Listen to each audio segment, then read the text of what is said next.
যাদেরকে ফুটবল বিশ্বের কারিগর বলা হয়, যাদের মাধ্যমে হাজার হাজার ফুটবলার তৈরি হয় এবং গত বিশ্বকাপের চ্যাম্পিয়ন, এমন একটা দলেরই একটা অংশ বাংলাদেশে আসছে ফুটবল খেলার জন্য। কিন্তু গতকালকের যে ম্যাচটা বাংলাদেশের সাথে আর্জেন্টিনার হয়েছিল, আপনারা সবাই দেখেন বাংলাদেশে একটা প্লেয়ার কত বড় বেয়াদব হইলে একটা ইন্টারন্যাশনাল প্লেয়ারের গায়ে হাত তোলে ডিরেক্টলি মাঠের ভিতরে। এটা আমাদের জন্য লজ্জা, এটা আমাদের জন্য লজ্জা ছাড়া কিছু নয়। এটার আমি তীব্র প্রতিবাদ জানাই। আমি চাই এর একটু আজীবনের জন্য দল থেকে বহিষ্কার করা হোক। এবং ফুটবলের একটা ডিসিপ্লিন আছে রে ভাই।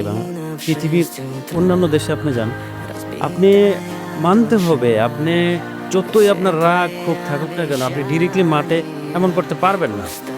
হ্যাঁ, আপনার ক্ষোভ থাকবে বলের উপরে, আপনি রাগ দেখাবেন বলের উপরে। আমাদের কি মূর্খ জাতি আমরা, আমি বুঝলাম না। আমার মনে হয় কালকে 3 নম্বর প্লেয়ারটা মেবি সেটা নেশা করে নামছে, না হয় এমন করতে পারে না।